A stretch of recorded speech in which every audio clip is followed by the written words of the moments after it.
मित्रों नमस्कार। अक्सर हम जीवन में कई बार किंग कर्तव्य विमूढ़ हो जाते हैं कि क्या करें क्या ना करें। हमारे सामने दुविधा की स्थिति उत्पन्न हो जाती है। हम सोचने लगते हैं कि आखिर हमारे जीवन का उद्देश्य क्या है, हमें क्या करना चाहिए।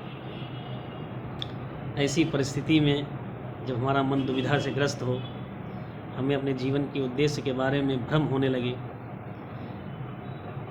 उन परिस्थितियों में मुझे राम नरेश त्रिपाठी जी की एक कविता याद आती है।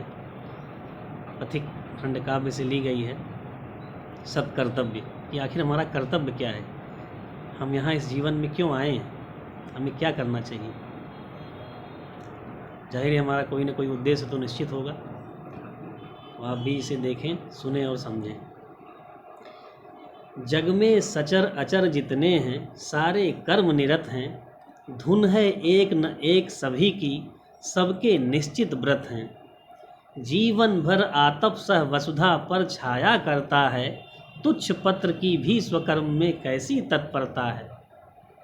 रवि जग में शोभा सरसाता, सोम सुधा बरसाता। सब हैं लगे कर्म में, कोई निष्क्रिय दृष्टि ना आता। है उद्देश्य नितांत तुच्छ, तृण के भी लघु जीवन का। इसी पूर्ति में वह करता है अंत कर्म में तन का। कोमल मलय पवन घर घर में सुरभि बाँट आता है। सस्य सींचने नित नव जीवन धारण कर जाता है। तो फिर हमारे जीवन का उद्देश्य तो होना चाहिए कि तुम मनुष्य हो अमित बुद्धिबल, विलसित जन्म तुम्हारा। क्या उद्देश्य रहित है जग में, तुमने कभी विचारा। तुम मनुष्य हो अमित बुद्धिबल, विलसित जन्म तुम्हारा। क्या उद्देश्य रहित है जग में, तुमने कभी विचारा। बुरा न मानो एक बार तुम सोचो अपने मन में, क्या कर्तव्य समाप्त कर लिया तुमने निज जीवन में। जिस पर गिरकर उदर दरी से तुमने जन्म लिया है, धरती माँ, जिस पर गिरकर उदर दरी से तुमने जन्म लिया है। जिसका खाकर अन्न सुधा सम नीर समीर पिया है, वह स्नेह की मूर्ति दयामयी माता तुल्य मही है। धरती, उसके प्रति कर्तव्य तुम्हारा क्या कुछ शेष नहीं है।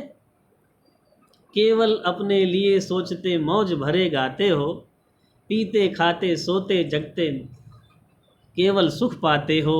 जग से दूर स्वार्थ साधन ही सतत तुम्हारा यश है। तुम ही सोचो इस जग में कौन तुमसा स्वार्थ विवश है। आवश्यकता की पुकार को श्रुति ने श्रवण किया है। आवश्यकता की पुकार को श्रुति ने श्रवण किया है। कहो करो ने आगे बढ़ किसको सहाय दिया है। क्या नैराश निमग्न जनों को तुमने कंठ लगाया, रुदन करते किसी को तुमने गले लगाया। परम विचित्र यंत्र यह जग है, उसी शक्ति से चलता। मत करना अभिमान मिले जो तुमको कभी सफलता। मत करना अभिमान मिले जो तुमको कभी सफलता। तो हमारा उद्देश्य आखिर होना क्या चाहिए, इन 4 पंक्तियों में उन्होंने पूरा निचोड़ प्रस्तुत किया है कि पैदा कर जिस देश जाति ने तुमको पाला पोसा, किए हुए है वह निज हित का तुमसे बड़ा भरोसा।